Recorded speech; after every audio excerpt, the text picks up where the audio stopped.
बाराबंकी नाम का एक गांव था जहां पर सभी लोग खुशी खुशी रहते थे। वहां पर बिजली का कनेक्शन नहीं था, इसलिए गांव के सभी लोगों ने सरकार से बिजली का कनेक्शन लगवाने के लिए मांग की थी। बड़ी मुश्किलों के बाद गांव में बिजली का कनेक्शन लग गया था। जैसे ही गांव में बिजली आई और बल्ब जले, सभी गांव वाले बहुत खुश हो गए। वाह वाह, अब हमारे गांव में भी बिजली आएगी। और तो और, अब हम खेतों में देर तक काम भी कर पाएंगे। अरे, बिजली न होने के कारण जैसे ही हल्की सी शाम को भी अंधेरा होता था, काम रोकना पड़ता था। अब हम अपने खेत के पास बड़ी बड़ी ट्यूबलाइट लगवाएंगे ताकि खेतों में उजाला रह सके। बिल्कुल, अब हम सब के जीवन में उजाला ही उजाला होगा। गांव वाले बिजली आने से बहुत खुश थे, लेकिन उनकी खुशियां ज्यादा दिन की नहीं थी। उन्हें 1 महीने के अंदर ही एक सरकारी नोटिस आ गया। सरपंच जी ने सारे गांव वालों को पंचायत में बुलाया और उनसे कहा, सरकार ने हम लोगों को एक नोटिस भेजा है जिसमें लिखा है कि हमारा बिजली का कनेक्शन काट दिया जाएगा। क्या? लेकिन ऐसा क्यों? उन्होंने अभी तो हमें बिजली दी है और इतनी जल्दी वो कनेक्शन वापस लेने की बात कर रहे हैं। अरे, ऐसा क्या हो गया? मामला बहुत गंभीर है। सरकार का कहना है कि हमारे गांव में बिजली की चोरी हो रही है और इसीलिए वो हमारा बिजली का कनेक्शन काटने की धमकी दे रहे हैं। क्या? बिजली की चोरी? अरे भला ये क्या बकवास है? बिजली कोई सामान है क्या जो चोरी हो जाएगी? अरे ये कैसे कैसे बावले लोग सरकार चला रहे हैं। बिमला दीदी, बिजली की भी चोरी होती है। कुछ लोग बिजली के मुख्य तार में अपना कटिया फंसा देते हैं जिससे कि उनके घर में बिजली आने लगती है, लेकिन क्योंकि इसके बारे में सरकार को पता नहीं होता है, इसीलिए वो उन लोगों से बिजली का बिल नहीं ले पाती है और इससे सरकार का नुकसान होता है। तो क्या हमारे गांव में किसी ने कटिया डाला है? यही तो सबसे हैरान कर देने वाली बात है। बिजली के खंभों के पास कहीं भी कटिया नहीं मिला है, लेकिन आसपास के सभी गांव के मुकाबले हमारे गांव में बिजली की खपत 5 गुना है। इससे साफ होता है कि कोई चुपचाप कटिया डाल के बिजली चुरा लेता है और उसके बाद अपना कटिया निकाल लेता है। हाँ, और क्या? हमने तो बिजली चुराई भी नहीं और सरकार हमें सजा दे रही है। ये तो गलत है ना? अब क्या गलत है और क्या सही है, इससे सरकार को कोई मतलब नहीं है। अगर हमने जल्द ही पता नहीं लगाया कि कौन है जो बिजली चुरा रहा है, तो हमें बिजली के कनेक्शन से हाथ धोना पड़ेगा। पंचायत खत्म हो गई और सभी गांव वाले अपने अपने घर लौट गए। बिजली के आने से गांव में जो खुशियां आई थी, वो मानो एक पल में बिखर गई। हर तरफ लोग उदास थे। सभी को ये सोचकर बड़ा दुख हो रहा था कि उनसे बिजली का कनेक्शन एक बार फिर से छिन जाएगा।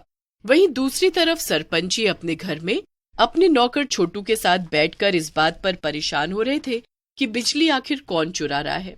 कुछ भी हो जाए, हमें ये तो पता लगाना ही होगा कि आखिर बिजली की चोरी कर कौन रहा है, वरना सरकार हमारा कनेक्शन फिर से काट देगी और बिजली के आने से जितनी भी खुशियां आई थीं, वो सब वापस लौट जाएंगी।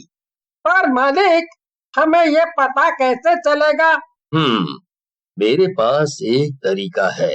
एक काम करो, एक पर्ची बनाओ और उस पे गांव में रहने वाले सभी परिवारों के मुखिया का नाम लिखो। उसके बाद हम एक एक करके सबके नाम पढ़ेंगे और अंदाजा लगाएंगे कि आखिर वो कौन है जिसे बिजली चुराने की सबसे ज्यादा जरूरत पड़ सकती है। अगले दिन छोटू एक पन्ने पर सभी लोगों का नाम लिखकर ले आया और दोनों साथ में बैठकर एक एक करके सबके नाम पढ़ने लगे। काफी नाम पढ़ने के बाद छोटू कहता है, मालिक, ये तो भोलू सेठ है। अरे, ये तो बहुत पैसे वाला है मालिक। इसे बिजली चुराने की भला क्या ही जरूरत है? इसने तो ऐसा काम नहीं ही किया होगा। अच्छा, और ये दूसरा नाम किस? ये तो गणपत है। मालिक ये बहुत ही ज्यादा गरीब है। इसके घर में तो बिजली का कनेक्शन ही नहीं था। इसके पास इतने पैसे भी नहीं थे कि सरकारी सब्सिडी के बाद भी ये बिजली लगवा सके। अरे मालिक, बिजली चुराने के लिए भी तो थोड़े बहुत पैसे लगते हैं। छोटू की बात सुनकर सरपंच कुछ सोच में पड़ जाते हैं। वो छोटू को वहां से जाने के लिए कहते हैं। अगले दिन सरपंच जी सभी गांव वालों को एक बार फिर से पंचायत में बुलाते हैं। पिछली बार भोलू सेठ नहीं आए थे, लेकिन इस बार वो भी शामिल थे। क्या बात है सरपंच जी, क्या बिजली चुराने वाले का कुछ पता लगा? हाँ, खुशखबरी है। जो इंसान बिजली चुरा रहा था उसका पता लग गया है और अब सब कुछ ठीक है। मैंने आप लोगों को यही बताने के लिए यहाँ बुलाया है। सभी गांव वाले ये सुनकर बहुत खुश हो गए। अरे लेकिन हम सबको ये बताइए कि चोरी आखिर कर कौन रहा था? नहीं, वो सब जानने की कोई जरूरत नहीं है। वो जो कोई भी था चुपचाप गांव छोड़कर जाने वाला है, इसलिए हमें उसके बारे में बात करने की कोई जरूरत नहीं है। सरपंच जी की बात सुनकर लोग हैरान तो होते हैं, लेकिन बिजली न कटने की खुशी के आगे वो सब भूल जाते हैं। फिर सभी लोग अपने अपने काम पर चले जाते हैं। काफी रात हो जाती है और गणपत भोलू सेठ के घर आता है। अरे तू यहाँ क्यों आया है? अरे सेठ जी, आप तो ऐसे बोल रहे हैं जैसे कि कुछ जानते ही नहीं है। और रात की तरह आज फिर से कटिया डालने आया हूँ, और क्या? नहीं नहीं, अब कटिया नहीं डालनी है। देखा नहीं तूने, हम फंसते फंसते बचे हैं। अरे ना जाने वो कौन है जिसने हमारा इल्जाम अपने सर लिया है।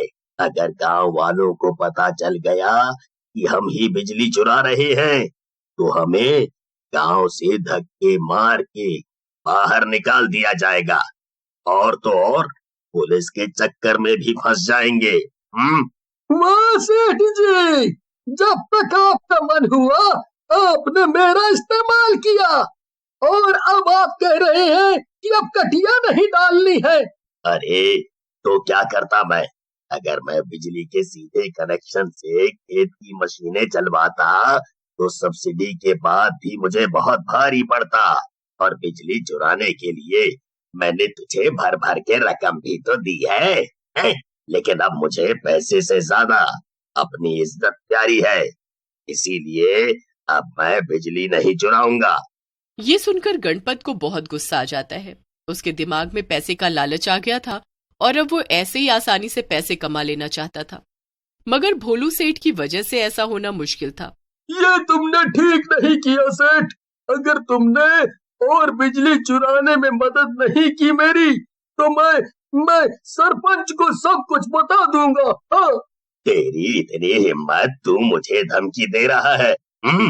अगर तू बताएगा तो तू भी फंसेगा, मैं अकेला नहीं। इतना बोलकर भोलू सेठ गणपत को धक्के मारकर बाहर निकाल देता है। अगले दिन सवेरे ही गणपत बदले की आग में जलता हुआ सीधा सरपंच के घर जाता है, लेकिन वहां पर पहले से ही काफी लोग मौजूद थे।